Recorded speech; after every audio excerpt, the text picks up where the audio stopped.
Listo. Ahí está. Bueno, pues estamos comenzando entonces con esta conferencia, esta charla sobre el tema de la Agenda 2030. Para ello, permítanme compartir solamente una pequeña presentación que elaboré para este tema, el cual, bueno, creo y estoy convencido que se va a necesitar para darnos, pues, un panorama un poco más amplio. ¿Listo? La Agenda 2030, bueno, pues aquí estamos viendo el título. Quiero comentarles que es el proyecto que se está planteando desde la Organización de Naciones Unidas. No es un proyecto aislado, no es un proyecto que se ha dado a la deriva, es un proyecto que quiero comentarles que desde el año de 1995, con el 50 aniversario de la ONU, se empezó a prever y fue hasta el año del 2015 que esta agenda comenzó o se estableció, se aprobó, fue firmada por todos los países que comprenden a esta Organización de Naciones Unidas. ¿Ok? Hay tres nombres como se le ha previsto, se le ha llamado a esta agenda. Uno de ellos es la Agenda 2030, el otro como tal vez o posiblemente le has escuchado, es el Proyecto Sustentable 2030 y uno más es el Gran Reseteo. Alguno de estos tres nombres posiblemente en algún momento los has escuchado, si no es que los tres, alguno de ellos posiblemente sí han llegado a tus oídos. Y bueno, cuando escuches estos tres términos se están refiriendo a lo mismo, el mismo proyecto que tiene que ver con esta agenda o con este proyecto que desde la ONU se ha estado o se firmó y se ha estado trabajando y avanzando para su establecimiento. Quiero comentarte que esta agenda cumple o plantea 17 objetivos de desarrollo sostenible, conocidos como los ODS, ¿sí? Entonces son objetivos de desarrollo sostenible, junto con lo cual son 169 metas las que se están buscando alcanzar, y de estas 169 metas habrá 230 indicadores globales, ¿sí? Entonces son 17 objetivos, 169 metas y 230 indicadores. Ahora, la agenda se presenta como el plan de acción por parte de la ONU para salvar al mundo. Y cuando tú la lees, créeme que literal puedo decirte que estás leyendo una carta de enamorados.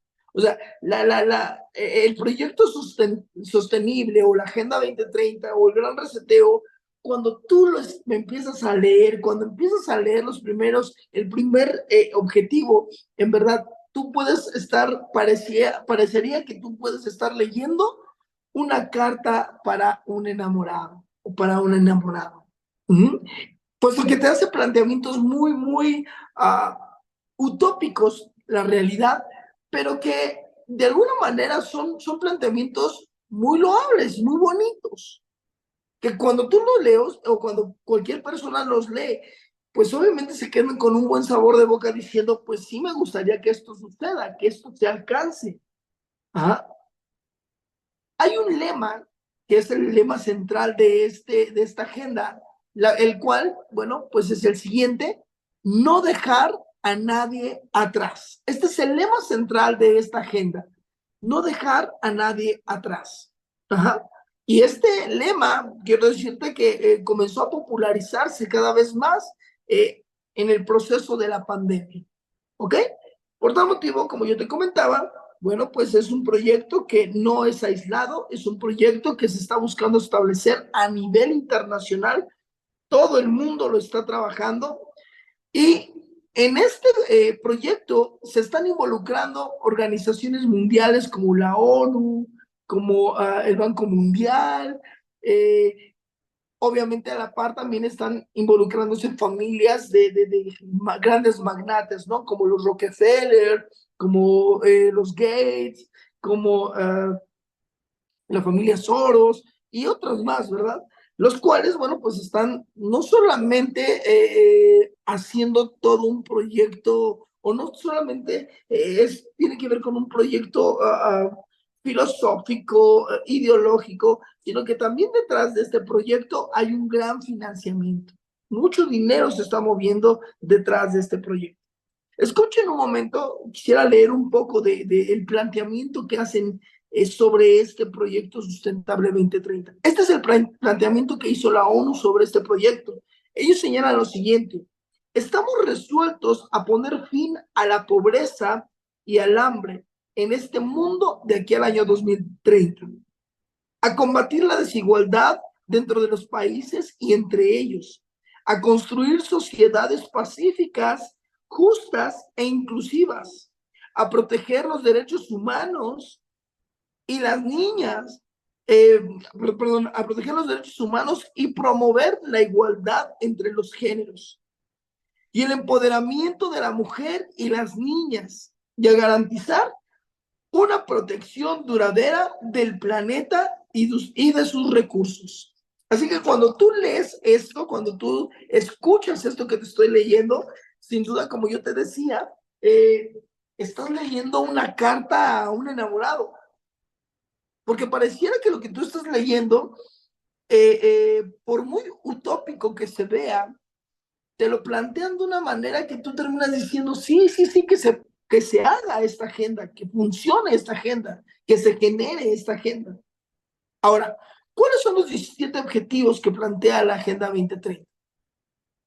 Que están básicamente el fin de la pobreza, el hambre cero, la salud y bienestar, educación de calidad, igualdad de género, agua limpia y saneamiento, energía asequible y no contaminante, trabajo decente y crecimiento económico, industria, innovación e infraestructura, reducción de las desigualdades, ciudades y comunidades sostenibles, producción y consumo responsable, acción por el clima, vida submarina, vida de ecosistemas terrestres, paz, justicia e instituciones sólidas, alianzas para lograr los objetivos.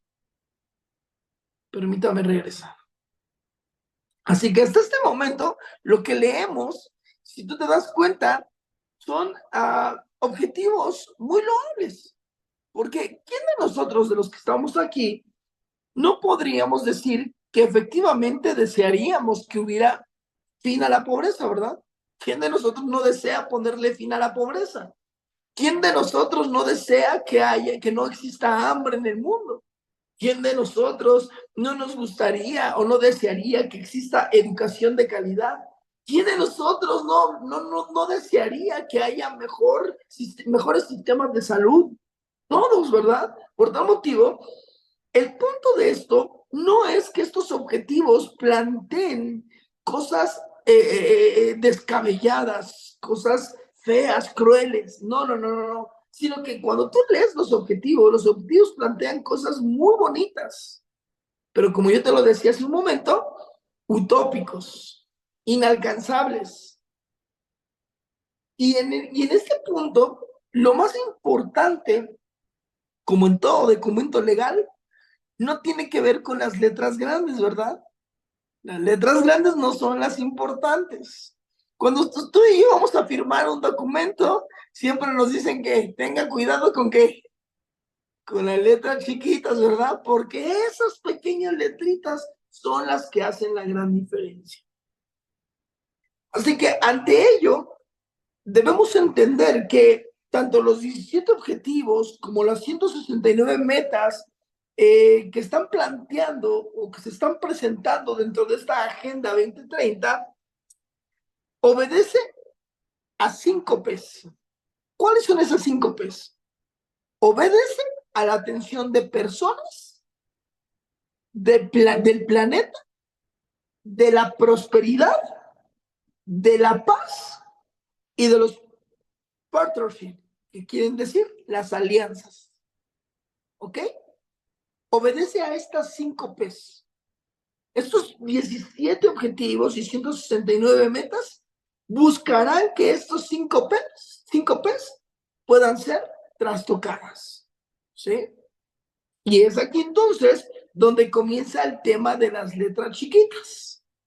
Porque cuando tú vas analizando y vas estudiando ya cada uno de los objetivos, cada uno de las metas, cada una de también sus características y analizas cada uno de las cosas que te plantea cada uno de estos puntos, incluyendo los 230 indicadores, te darás cuenta o te vas a dar cuenta que hay cuestiones que no te las maneja tan claras, no son tan claras. Y de alguna manera incluso te las pone como que muy a la deriva. Para Cristina Martín Jiménez, que de hecho tuve el gusto de poder entrevistarla la semana pasada, escritora de este maravilloso libro, si lo pueden conseguir, se los recomiendo. Muy, muy buen libro, Agenda 2030, Libertad o Tiranía. Muy buen libro, la verdad. Ella plantea que la Agenda 2030 cumple u obedece a otro tipo de propósitos. Y entre los propósitos que ella presenta, ella comenta que los verdaderos propósitos de la Agenda 2030 es, uno, la destrucción de la familia. Dos, la erradicación del control de los padres sobre sus hijos. Tres, la destrucción de la identidad humana. Cuatro, la destrucción de la identidad de la nación, destruyendo nuestra historia, prohibiendo el conocimiento real de la misma. ¿Has escuchado? Bueno, esto se está escuchando ya desde en México, desde el gobierno, este tema de la descolonización de América. ¿Se ha escuchado por allá con ustedes? Sí, ¿verdad? Y es algo que se está sonando muy fuerte. Ahora, cuando yo escuché por primera vez ese término, yo decía, ¿por qué la descolonización? ¿Por qué la descolonización de América tiene que ver con todo este asunto? De entrada, este tema de la descolonización no viene por sí solo. Si lo vemos desde una línea teológica y desde una línea filosófica, esto viene impulsado por la famosa filosofía de la liberación o la teología de la liberación. Ajá. Y entre varios de los promotores de esta teología, eh, varios plantean que Latinoamérica necesita eliminar todo rasgo de la famosa colonia o de lo que fue la colonización de América. Ajá. Ahora, obedeciendo a ese deseo de quitar todo rasgo de la colonia, sabemos que sí, efectivamente, la colonización trajo consigo ciertos excesos, lamentablemente, sí, la violencia, muerte, no podemos negar eso no podemos taparnos los ojos ante esa realidad. Pero también la descolonización, o más bien la colonia, cuando América fue colonizada, también le dejó cosas buenas. ¿Qué tipo de cosas buenas le dejó? Los avances tecnológicos que se estaban viviendo en ese momento. ¿Qué otro tipo qué otro tipo de cosas buenas dejó? La cuestión de la cultura, la evolución, esa evolución de la cultura. Pero uno de los factores más importantes de la colonia tiene que ver precisamente con la evangelización. Fue por medio de la colonia que los primeros indicios de evangelización se dieron en América Latina. Sí, efectivamente, primero vinieron los frailes, fueron los que comenzaron a hacer todo, tan solo aquí en México, puedo decirte que gran parte de la evangelización se dio a causa de estos grupos religiosos que llegaron. En Estados Unidos, bueno, pues las 13 colonias, en donde la mayor parte de ellos eran puritanos, ¿verdad? Entonces, todo este movimiento colonial dejó consigo los inicios del cristianismo. Ahora, Si hablamos o si pensamos o si el planteamiento es eliminar, descolonizar América Latina para quedarnos solamente con nuestras raíces prehispánicas, ¿qué es lo primero que van a tener, o entre las muchas cosas que se van a querer quitar? ¿Qué es de las cosas que se van a querer llevar entre esa descolonización? El cristianismo. Es un atentado contra el cristianismo. Es un atentado contra los fundamentos del occidente. Porque ese occidente trajo consigo la imagen y revelación de Cristo. Que seamos honestos, América Latina no lo tenía. América tenía otras ideas, otros dioses, otros pensamientos. Pero fue esa colonia la que nos acercó a Jesucristo. Por tal motivo, cuando hablamos de descolonizar y de acabar con el eurocentrismo, dejar de vernos cada día más como europeos y vernos más como americanos o latinoamericanos, lo que está buscando en realidad hacer es atentar, golpear directamente a la fe cristiana, al cristianismo. Pero sigamos viendo qué otras cosas son en verdad los objetivos que plantea la Agenda 2030. Número 5, la destrucción de la educación para sustituirla por ideologización. Número 6, políticos, pseudocientíficos, pseudoperiodistas al servicio de la élite de poder tiránica globalista. Siguiente, erradicación de la democracia. Y último, el control de la población. ¿Te das cuenta? Entonces, en realidad, estos 17 objetivos que te plantean con la Agenda 2030, detrás de ellos, los objetivos reales están buscando de una u otra manera elaborar este plan perverso y diabólico en donde se busca formar o hacer el control de la población total. Ahora, de manera muy personal, analizando y estudiando a fondo este tema, yo he podido darme cuenta y estoy dándome cuenta que esta agenda, como yo te decía, ya se viene trabajando desde hace bastantes años y que curiosamente no nos hemos dado cuenta o no nos habíamos dado cuenta hasta ahorita. Ahora, ¿sabes por qué hasta ahorita nos estamos dando cuenta? Porque hasta ahorita estamos sintiendo el golpe de estos cambios que se están haciendo por medio de esta agenda. Así que te voy a platicar o quiero plantearte un poquito mi análisis de cómo esta agenda se ha venido implantando y se ha venido estableciendo dentro de nuestros países. Lo primero, o una de las cosas que se están haciendo hoy en día, es buscar la desfronterización del mundo.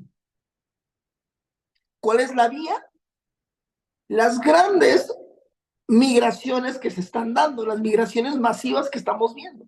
Mira, nosotros que tenemos más cercanía con Estados Unidos, era muy habitual escuchar acerca de temas de migración. O sea, ver migrantes era muy habitual.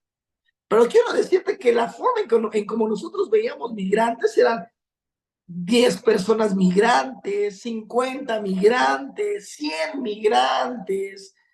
Pero lo que hoy estamos viendo son mares de personas migrando de un punto a otro. Estamos hablando de 2, no estamos hablando de 10, no estamos ni siquiera hablando de 100 personas, estamos hablando de miles de personas. Hace 2 años tuve la oportunidad de ir a compartir a Cuba y estando allá en Cuba pude comenzar a hablar con algunos hermanos de allá de Cuba, algunas personas dentro de Cuba, y me platican, dice, ¿sabe cuántos cubanos han salido de la isla en este año? Y yo no, en realidad no llevaba el dato en ese momento. Y me dicen, este año han migrado cerca de 123,000 cubanos. 123,000 cubanos. Es un número escandaloso, ¿verdad? Muy grande. Pero en realidad el problema de este asunto de la migración masiva es que lo que se está buscando y lo que se va a apelar a futuro es hacer que se pueda generar la desfronterización del mundo. Ahora, ¿por qué es tan importante para esta agenda global, para este gobierno que se quiere plantear? ¿Por qué es tan importante que se desfronterice el mundo? Mira, ¿cómo operan nuestras leyes? ¿Cómo operan tus leyes, las leyes allá en Perú? ¿De dónde a dónde se limitan esas leyes?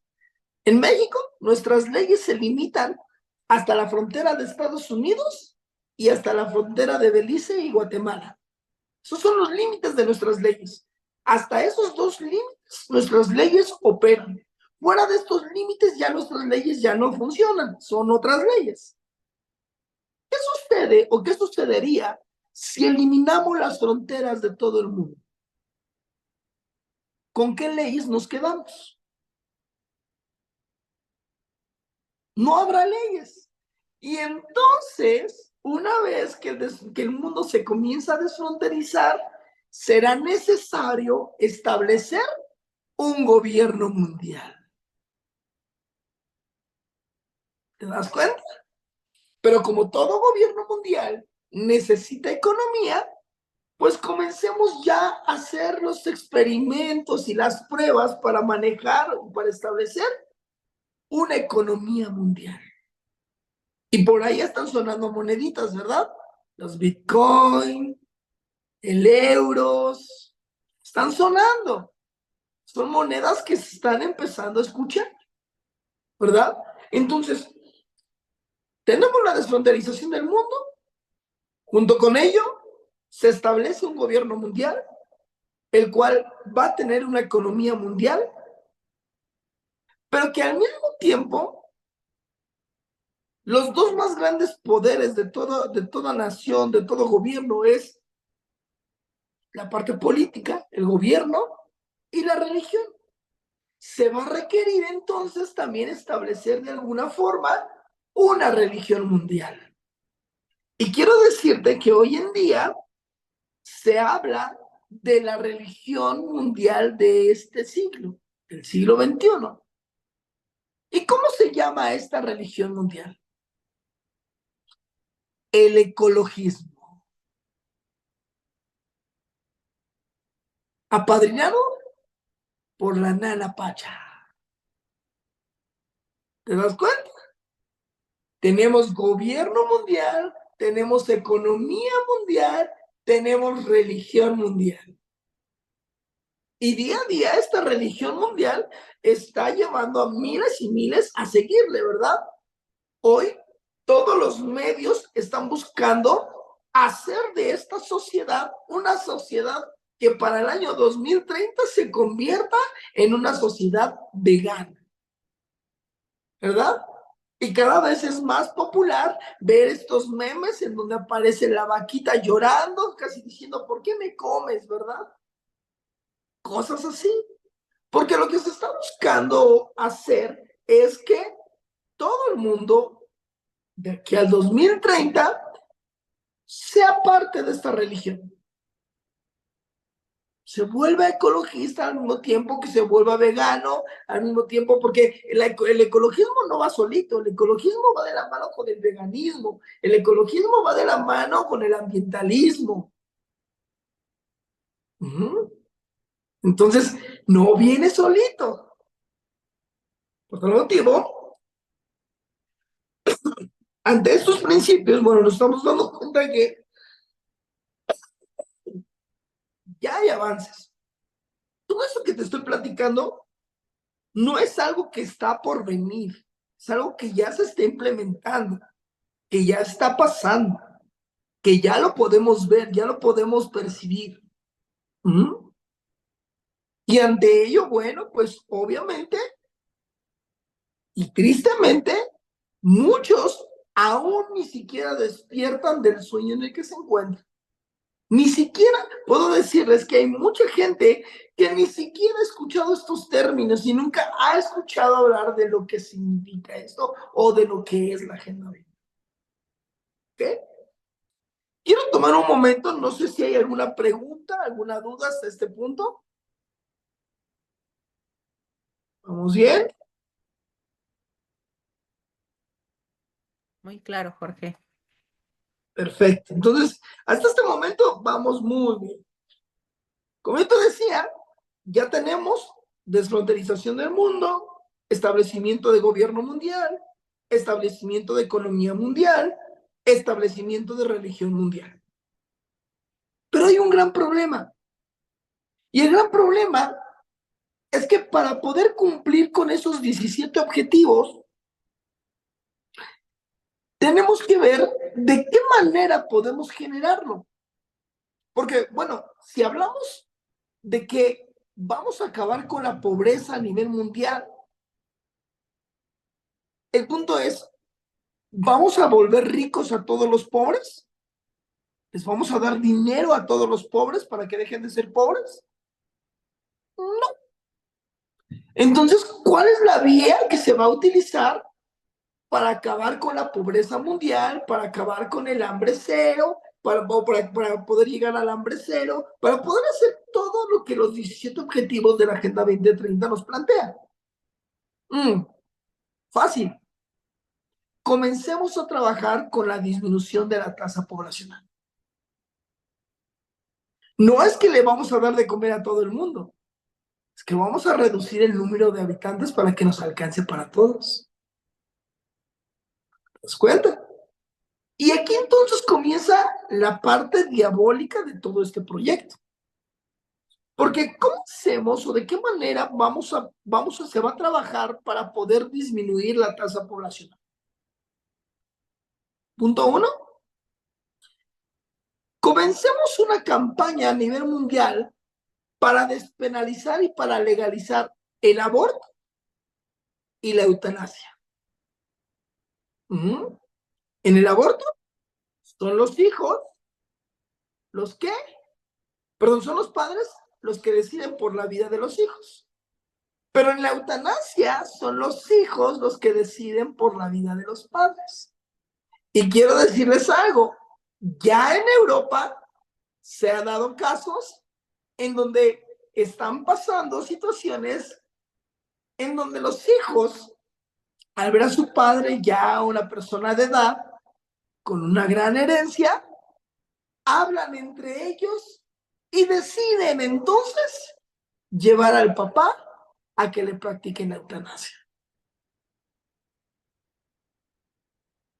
Qué interesante, ¿verdad?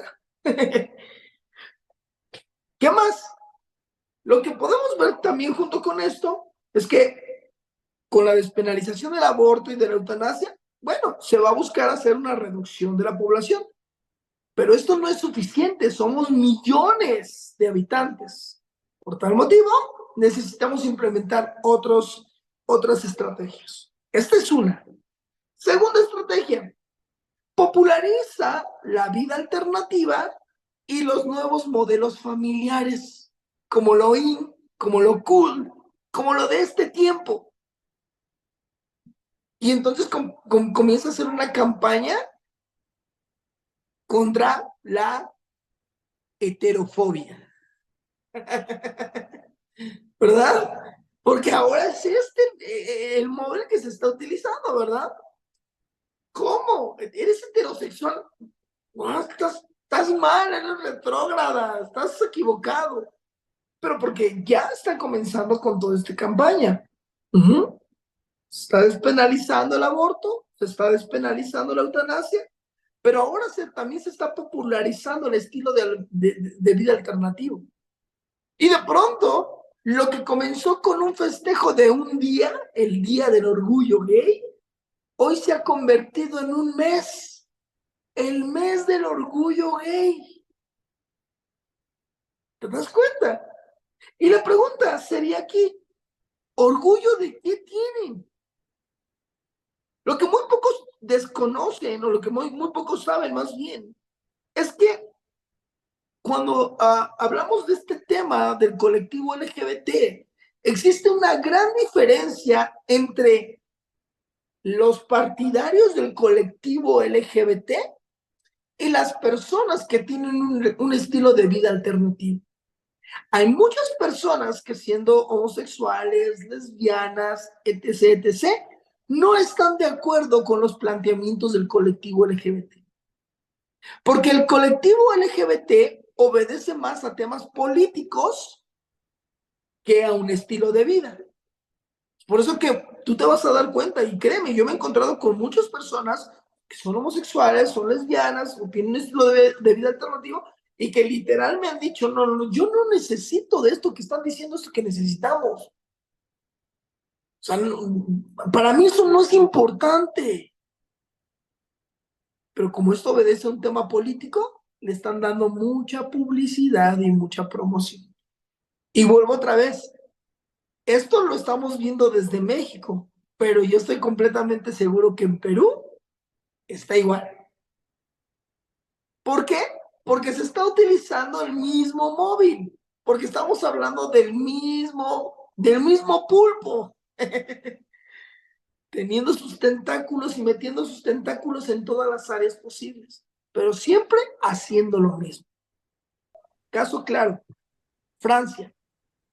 40% de la población en Francia es nativo de Francia, es francés.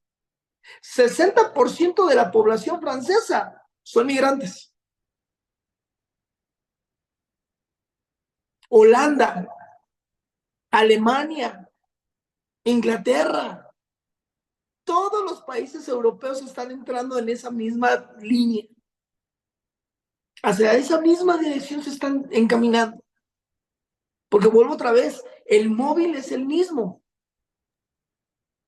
La manera operativa va a ser la misma. ¿Ok? Así que nos estamos dando cuenta cómo está trabajando esto. ¿Cómo hacemos que la tasa poblacional disminuya? Despenaliza el aborto, despenaliza la eutanasia y popularízalos. Dos, populariza el estilo de vida alternativo y los nuevos modelos familiares. ¿Ok? Tres, cambia el pensamiento y la forma de ver la realidad de las nuevas generaciones, aborreciendo el casarse y el formar familia. Y lo estamos viendo.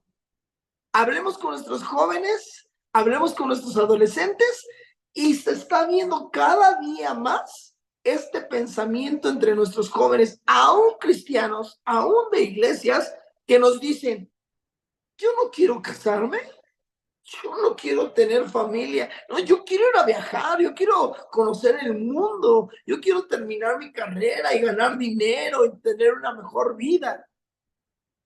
Pero yo pregunto, ¿y cuál fue el mandato de Dios para la raza humana? ¿Cuál fue el mandato de Dios, el cual le dejó a Adán y a Eva en el huerto? Y si todos coincidimos, el mandato que Dios le dio a Adán y a Eva fue fructificar y multiplicaros. Por tal motivo, este pensamiento dentro de los jóvenes cristianos, en donde te señalan que no quieren formar familia, que no quieren hacer familia, nos damos cuenta que es un pensamiento diabólico, es un pensamiento antibíblico, es un pensamiento ególatra, egocéntrico, hedonista. Y aquí es donde entonces yo creo que como iglesias, como líderes, pastores, como parte de un cristianismo, sí necesitamos impulsar más lo que la Biblia nos plantea en respecto a la familia, a la reproducción, a tener hijos. Ahora el planteamiento es, no tengas familia, no tengas hijos, pero para poder cubrir ese vacío, adopta un perro. Y entonces hoy tenemos la cultura de los perrijos, ¿verdad? Y ahí tenemos a papá del perrijo, a la mamá del perrijo, en donde hasta el cumpleaños le celebran al mugroso perro. ¿Verdad? O sea, le compran. Hace poco fui con mi esposa, íbamos con bueno, iba con la familia, mi esposa, mis hijos, y estábamos ahí por el centro de la Ciudad de México, por el Zócalo. Ahí en el Zócalo hay una torre muy conocida, la Torre Latinoamericana. Es una torre muy grande. Y justo cuando estábamos ahí para pasar una avenida, una calle, llega una señora con una carriola, muy bonita la carriola, por cierto. Yo llevaba en mis brazos a mi bebé, y ya sabes, ¿no? Como todo padre que quiere ver al bebé ajeno para compararlo con el suyo. Me acerco a la carriola de la persona esta, de la mujer esta que se había puesto a un lado, y cuando la veo, cuando agacho mi cabeza para ver hacia adentro de la carriola, me sale el encuentro ahí un chihuahua ojón feo y aparte todo nervioso y asustado. ¿Por qué? Porque esta cultura de los perrijos, que vuelvo otra vez, no es otra cosa más que un plan diabólico. Permítame un momento, se me cerró aquí. Ok. Que no es otra cosa más que un plan diabólico, un plan perverso, maquiavélico. Lo que busca, pues, son nuevamente ser un brazo operativo de la reducción de la tasa poblacional. Ya tenemos, entonces, despenalización del aborto y de la eutanasia. Ya tenemos popularización de la libertad, de la vida alternativa y de los nuevos modelos familiares. Ya tenemos cambiar el pensamiento de nuestros jóvenes en relación a formar en formar su familia, en tener hijos, en casarse. Pero ahora también estamos viendo que se está cambiando también, o se está generando otro cambio, en donde este cambio, cuando llegamos a esto, o cuando tocamos y hablamos de esto, para muchos esto ya es algo como muy conspiranoico. Mientras hablábamos de los otros cuatro, todo estaba bien. Pero este último, cuando lo planteamos, para muchos puede sonar demasiado conspiranoico. Y lo que quiero plantear es que otra vía, otra herramienta que se ha utilizado para poder hacer una disminución de la tasa poblacional se dio en el año 2019 en Wuhan, China. Porque si creemos y todavía somos con una mente muy niños, muy inocentes, tú posiblemente piensas o has pensado que lo que pasó en el 2019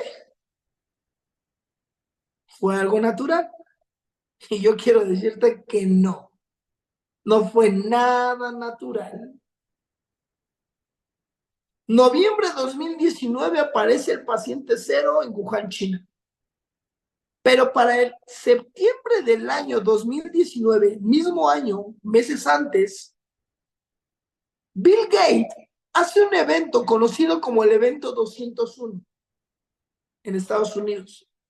Y en el evento 201 manda a llamar a las cabezas operativas más importantes del mundo, a los magnates mundiales, para hacerles un planteamiento.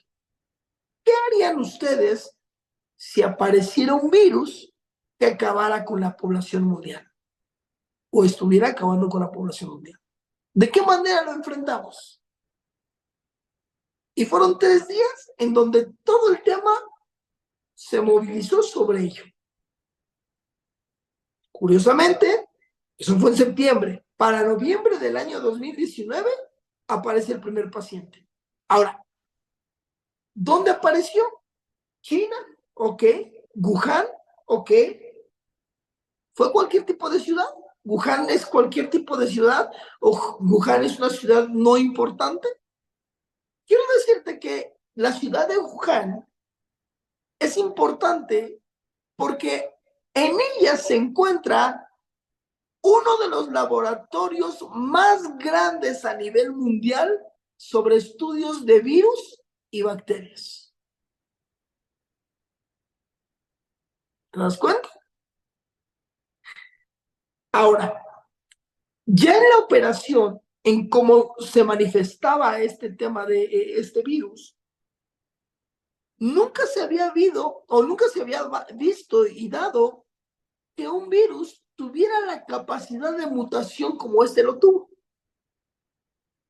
Y era tal su capacidad que parecía que, o sea, cada semana era uno nuevo, ¿verdad? A cada rato cambiaba y que ya se llamaba de una manera y ahora ya se va a llamar de otra forma y ahora... No solamente eso, sino que cuando se hace ese análisis sobre el virus, se dan cuenta que este virus tiene la capacidad de que una vez que entra al cuerpo del ser humano, es como un tipo de escáner que empieza a escanear ese cuerpo. Y cuando encuentra un área débil, alguna enfermedad, ataca esa enfermedad, la potencializa y acaba con ese paciente. ¿Te das cuenta?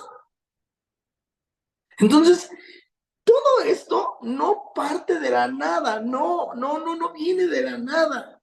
Hay un plan que se ha marcado, que se ha establecido, que se está planteando y presentando.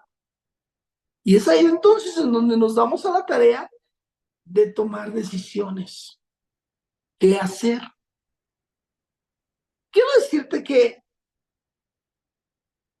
todo esto que te estoy hablando, al final, lo que va a buscar hacer es destruir tres de las instituciones que hasta este momento se han mantenido y han sido las que no han permitido que esta agenda se pueda establecer a nivel mundial.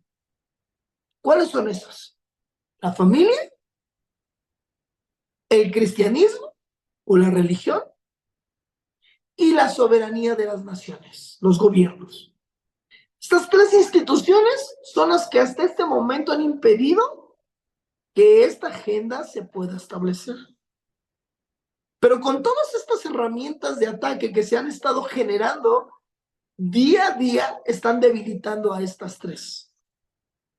Día a día están golpeando y atacando a estas tres. Si lo vemos desde la familia, hoy, para atacar desde adentro a la familia, ¿qué te dicen? La familia ya no tiene un solo modelo. La familia obedece a múltiples modelos, ¿verdad? Y hoy te hablan acerca de estos modelos de familia, modelo homoparental, modelo hasta transespecie ya hay, ¿verdad? Modelos transespecie. Hoy los famosos matrimonios poliamorosos, ¿no? Ya se pueden casar tres personas y hacer una familia. Todo esto, por absurdo que parezca ser dentro de la sociedad, lo que está tratando de hacer es destruir a la familia desde adentro. Dos, el cristianismo. ¿Cómo se destruye el cristianismo desde adentro? Utiliza su propia herramienta, el estudio, el análisis, la teología misma. Y entonces hoy suelta una teología de la liberación, que quiero decirte algo bien curioso de esa teología. Resulta que esa teología fue una teología que nace en el catolicismo, pero que Juan Pablo II se encargó de erradicar completamente esa teología del catolicismo. Hoy en día, la iglesia evangélica la está adoptando y entonces hoy encontramos este tipo y este modelo de iglesias, ¿verdad? Modelo de iglesias inclusivas. Ven como quieras ser. Aquí no te preocupes, aceptamos a todos y como tú, así puedes venir. No importa nada de esto. ¿Nos cuenta? ¿Cómo acabamos con la soberanía de las naciones? Desarticulando la política de todas las naciones, de cada nación. Y entonces hay una lucha entre la derecha, la izquierda, los liberales, los conservadores, pero que puedo decirte por lo menos en mi país que los supuestos partidos de derecha son más de izquierda que de derecha. Y puedo asegurarte que en tu país está pasando algo muy similar. Que aquellos partidos que supuestamente fueron constituidos para defender la familia, la vida, la libertad, hoy están tomando todos los principios de lucha de la izquierda para poder despenalizar el aborto, para poder presentar nuevos modelos familiares. Y entonces te das cuenta que hoy hay un solo modelo que está imperando. ¿Por qué es tan importante esto? Porque fíjate que si al ser humano le quitamos la fe, la familia y la moral, dejamos en ese momento a un títere a merced de cualquier poder que esté por encima de él. Quita la familia, quita el cristianismo y quita la soberanía de las naciones y dejas a un títere para cualquier gobierno mundial.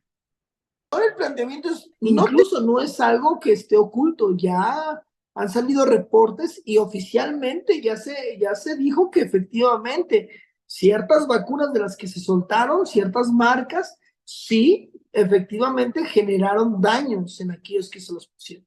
Esto no es algo que nos estamos inventando, no es algo que estamos suponiendo, es algo que es real. Hay evidencia de eso. ¿Ok? Entonces, ante todo esto, ya vimos, ya tenemos una idea un poquito más clara de la agenda, qué es la Agenda 2030, ya entendimos un poquito sobre la manera operativa de esta agenda, ya vimos cuáles son las herramientas que están utilizando para establecer esta agenda, pero aquí viene una pregunta muy importante. ¿Qué hacemos? ¿Cómo contrarrestamos este asunto? Y mira, ante ello, hay un pasaje que podemos utilizar, pero que de alguna manera, con una mala interpretación, nos va a servir de pretexto para no hacer más. Y es este versículo que yo sé que tú lo has leído, en donde te dice que nuestra lucha no es contra carne ni sangre, sino contra principados, potestades y huestes de maldad. Y entonces me encuentro ante un panorama de una cierta población cristiana que dice, vamos a pelear con plegarias. Y se la pasan orando, orando, orando, orando, orando. La pregunta es, ¿está bien? Sí, pero está incompleto. Porque la oración sin acción no da resultado. Porque a esa oración que se le está dando, se requiere y se necesita que se le genere alguna acción. Se necesitan tomar acciones. Y ante esas acciones, yo planteo y quiero plantearte 3 pasos que yo pude, de alguna forma, o que Dios me brindó, me regaló para poder hacer un plan de acción ante todo este asunto de la ideología y de la agenda y todo lo que hoy se está visualizando en nuestra sociedad. Cuando Dios me regala este proyecto, este plan, estoy leyendo y me encuentro leyendo la historia de la reconstrucción de Jerusalén. Después de 70 años de que Israel había sido exiliado y llevado a Babilonia, se le permite regresar otra vez a casa, ¿verdad?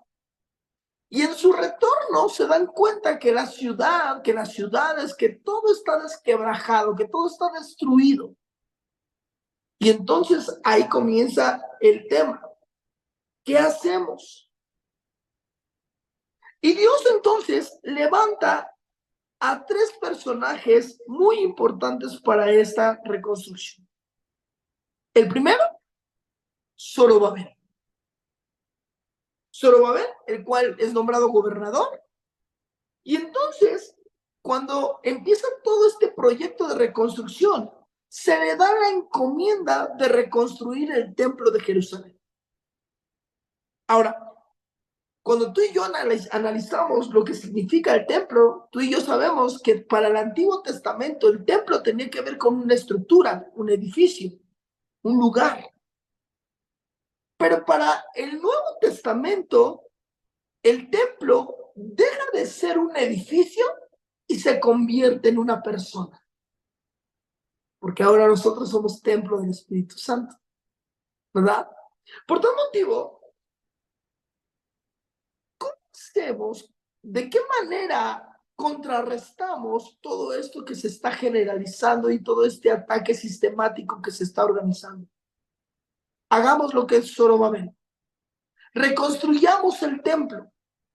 Y entonces, en la reconstrucción del templo, que no tiene que ver con un espacio físico, material, sino con una persona, un alma viviente, a lo que nos estamos refiriendo es a que todo padre de familia tiene la encomienda por parte de Dios de afirmar la identidad de sus hijos.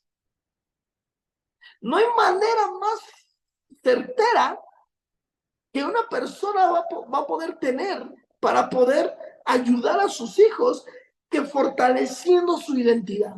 Es en la casa en donde el varón, el niño varón, se fortalecerá su identidad como un varoncito, pero también será en tu casa en donde una mujercita, una niña, fortalecerá su identidad como mujer.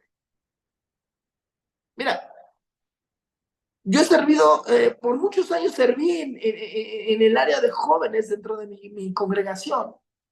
Y yo llegaba a un punto en donde a veces me frustraba en el sentido de que veía que chicas que en verdad eran muchachitas que les gustaba estar en la iglesia, que servían a Dios, que les gustaba estar involucradas en las cosas de la iglesia, de pronto se relacionaban con personas o con tipos patanes que las trataban mal, que las humillaban, las sobajaban. Y yo me preguntaba, ¿por qué? ¿Por qué si es una persona, una chica que está en esta línea o un chico que está con estas características, se terminaba relacionando e incluso en muchas ocasiones hasta casando con personas tan patanes que las afectaban y las dañaban en todos los sentidos? Y un día entendí que hay una regla de oro dentro de la administración. Y esta regla de oro obedece a lo siguiente. Esta regla de oro dice: tú no reproduces lo que quieres, sino lo que eres.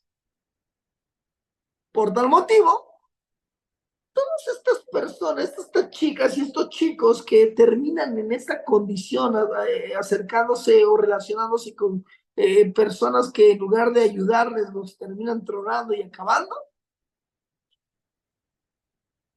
obedecen a este principio, porque ellos nunca y no van a buscar fuera de casa aquello que en casa no han recibido. Por ejemplo, yo tengo una niña y yo lo que anhelo es que mi hija el día de mañana conozca un buen varón, un hombre de Dios, alguien que la ame, que la cuide, que la anime para seguir adelante. Pero si el ejemplo que yo le estoy dando como padre y como esposo es todo lo contrario, mi hija no va a buscar a un hombre diferente a mí. Va a buscar algo que se parezca a lo que yo estoy dando en casa. Por tal motivo, quien trabaja la identidad de los hijos en casa es papá y es mamá. Y es ahí donde entonces el ejemplo de Zorobabel nos lleva a que el plan de acción para poder contrarrestar a todo esto que hoy se está generando parte desde lo que en casa vamos a hacer con nuestros hijos. Fortalezcamos su identidad. Y aunque por fuera la educación esté brindando toda esta educación ideologizada, lo que tú en casa le des será más fuerte que lo que afuera le puedan brindar. Lo que tú en casa le presentes será más poderoso que lo que allá afuera le puedan entregar. Porque no has trabajado con tu hijo un día, 2 días, una semana. Vienes trabajando con él desde su nacimiento. Por tal motivo, todos los días estás dando palabras de afirmación, diciéndole a tu hijo que es un hijo de Dios, a tu hija que es una princesa del Señor. Pero si no lo hacemos, estamos entregándole al mundo adolescentes y jóvenes vulnerables. El segundo plan de acción que el Señor me enseñó dentro de esta historia, dentro de esta misma historia de la reconstrucción, es que me encuentro con otro personaje llamado Esdras. Y Esdras, cuando aparece en escena, aparece como sacerdote. Es un sacerdote el cual está en la ciudad, pero se le entrega una encomienda. Y la encomienda que se le entrega a Esdras es que él iba a ser el encargado de hacer la restauración de la adoración a Jehová dentro de Jerusalén. Así que Zorobabel está reconstruyendo el templo, pero Esdras está reconstruyendo la adoración a Jehová. Yo no sé ustedes, pero aquí en México, cuando inició todo este tema de el virus y todo este asunto, uno de los discursos y una de las cosas que más escuché hablarse desde la iglesia era: necesitamos reedificar el altar de oración en familia. Necesitamos edificar el altar familiar o reedificar el altar familiar. Y ese mensaje no lo escuché de una persona, de 2 personas, lo escuché de muchas personas. Porque es fundamental que nuestros hijos desde casa comiencen a desarrollar una fe genuina en la verdad. Y ante ese planteamiento, ¿quién es la verdad? Jesús mismo se presentó como el camino, la verdad y la vida.